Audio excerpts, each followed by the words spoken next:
Now it's time to be joined by the great Adam Rittenberg at ESPN. Rittenberg, senior college football writer for ESPN, also a host at Sirius XM College Sports Radio.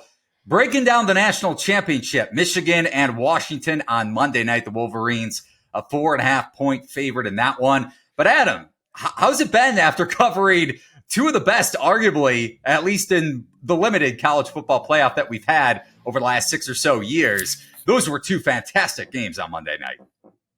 Yeah, they were, Eli. I mean, really the last two sets of semifinals have been compelling in different ways. Last year you had higher scoring games with Michigan and TCU, and then certainly the Ohio State-Georgia game may have been the best of the recent bunch. But both those games in different ways on Monday night were outstanding. Two great finishes. Michigan obviously coming back to force overtime, and then Washington really outplayed Texas, but then found itself having to make kind of a red zone stand there at the end to secure victory. So two semifinals that didn't disappoint, and hopefully we'll get the same thing in the national title game with Michigan and Washington. Yeah, speaking of Washington, obviously getting a lot of mileage out of their deep passing game. So just wanted to hop into the analysis here and see what you thought about that matchup, because I was really impressed with Michigan's DBs. Every time Bama tried to take a deep shot, basically running step for step with these receivers. So how do you see that matchup playing out with Michael Penix after his huge game and these Washington receivers who really do a lot of their damage down the field? Yeah, I think this is the best receiving core in the country collectively when they're healthy. Rome Odunze is the number one, but then you have Jalen Polk and Jalen McMillan. McMillan was out for a chunk of the season, but both of those guys would be number one receivers on a lot of teams. And so I think it's going to be a real challenge for Michigan to contain them. I thought that if Texas couldn't affect Michael Penix with their defensive line, their pass rush, that he would be able to attack a vulnerable Texas secondary, and he was able to do that. Now, to your point, Michigan is better in the back end. They have a number of guys who are playing at a higher level. Today I did MVPs for every top 25 team, and Mike Sainristil was my MVP pick for Michigan. He leads the team with five interceptions, 6 pass breakups, 2 forced fumbles, but a number of guys are playing well in the back end. Rod Moore has had some big moments. Will Johnson is an elite talent there. There's others.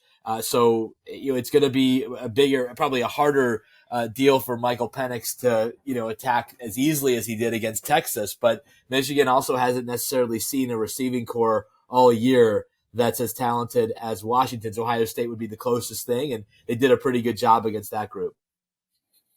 Yeah, and speaking of the explosive passing plays that Washington had on Monday night against the Longhorns, do you think there's any reality to the notion that the artificial turf at NRG Stadium could impact the amount of explosive plays we see on both sides? For Michigan's rushing attack, maybe a little bit less, but for Washington in particular in the passing game. Well, yeah, it's a game where there's really no effect to the conditions. So there's no, cold weather or inclement weather or a wet field. Those things can obviously hurt a team that relies so heavily on the passing game and on its offense. And so, certainly that favors Washington to a degree, but Michigan's played 2 games in a row now with the Rose Bowl and then the Big Ten championship game that really haven't been affected at all by the conditions. So, they're used to this as well. They are very, very talented and well coached on the defensive side of the ball. And it'll be interesting to see if they can, again, affect Michael Penix and ultimately force some mistakes from him, because that's what Texas really didn't do. They weren't able to get him on the ground. They weren't able to intercept any passes. There weren't even very many ill-advised throws. So, when he is not, he came to Washington in large part, guys, because of the offensive line and their offensive structure, and, really was not hit at all last year. And this year it's been a little bit of a mix, and he's dealt with some injuries as well. But he is healthy and performing at a high level. And so it's really incumbent upon Michigan to find a way to get to him and disrupt that passing game, because I don't care how good you are in the back end. If Rome Odunze and Jalen Polk and Jalen McMillan are all running free, for a whole game, they're gonna be able to make their plays down the field.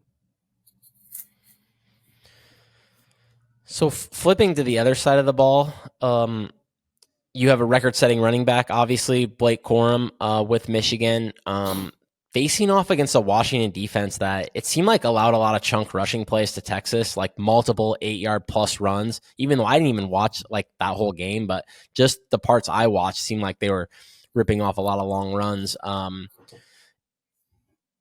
the other hand, like, obviously Michigan's offense did look stuck in the mud for a lot of that Bama game. And I don't know, do you think like there's something systemic about Michigan in these like college football playoff games against tougher competition outside of the Big Ten? Because the Big Ten plays defense though. So I was like really surprised how much they struggled at times against Bama. And what do you basically expect from the Michigan offense?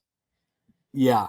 Again, I couldn't hear the full question, but I think you were talking about, the difficulty of Michigan to sort of translate its success to the college football playoff on offense. And, there have been times where, not so much maybe last year against TCU, which is just a wild game with, pick sixes and there was back and forth and Michigan's defense really played poorly. I thought, it wasn't really the offense's issue, but both against Georgia and then for a good chunk in the Alabama game, Michigan's offense completely went away in the third quarter. And so that's going to be hard against a Washington team that I think has a higher ceiling offensively and at quarterback than does Alabama. Now, they did a great job against Jalen Miller, as you mentioned, only 5 yards per completion, didn't attack downfield like we're used to. I mean, the long pass was 29 yards to Isaiah Bond, and no other player had a completion longer than 13 yards. That's a really good template if they're able to replicate it. But I do think Michigan's going to have to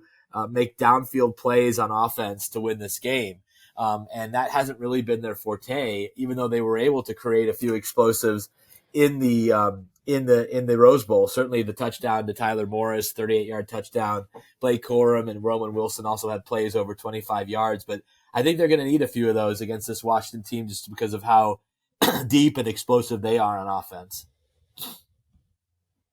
Yeah, and all the points that Michigan left on the board, you alluded to it with the TCU game last year, where that was turnover variance. Wolverines obviously had a ton of special teams variance against Alabama. So maybe we see variance get wiped off or at least return in a positive direction for the Wolverines offensively or on special teams on Monday night. But obviously, Adam, you don't bet, but the people would love a pick from you. Maybe you think it's a Michigan blowout. Maybe you think Washington keeps this game close, or it's a lower scoring game. What's the expectation for you on the scoreboard? Yeah, I think it's going to be a really tight game. Again, two teams that haven't been on the national championship stage, at least in this format. I think both teams want to control the clock. So that's one thing that's interesting is it could be a low possession type game. So you're going to have to be really efficient when you have the opportunity to score points.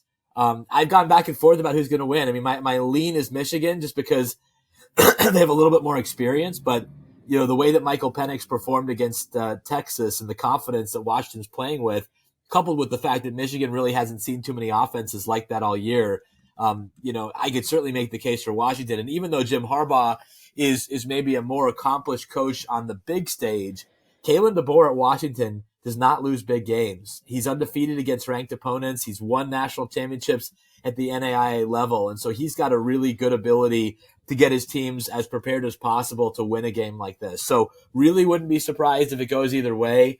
Slight lean maybe towards Michigan, but Washington's really defied a lot of the odds most of the season and wouldn't surprise me if they have another upset to win a national championship. All right, so just one more thing we wanted to check in with you, Sure. just because you're so plugged in to the college football landscape and not just on the field. So what, if anything, do you think is going to happen to Michigan in the long term regarding penalties or even or a coaching change with Jim Harbaugh? Does he try to make another leap to the NFL? Sure. Well, they've received one of two notice of infraction or notice of allegations rather. From the NCAA. So they still have to receive that second notice and ultimately go through the infractions process on both cases. My belief is that penalties would be centered around Jim Harbaugh and the coaches, not so much the team, for those sets of issues. The recruiting violations during COVID is not really a team penalty. I think it's something that could certainly come down. We already have 3-game suspension for Jim Harbaugh that was self-imposed.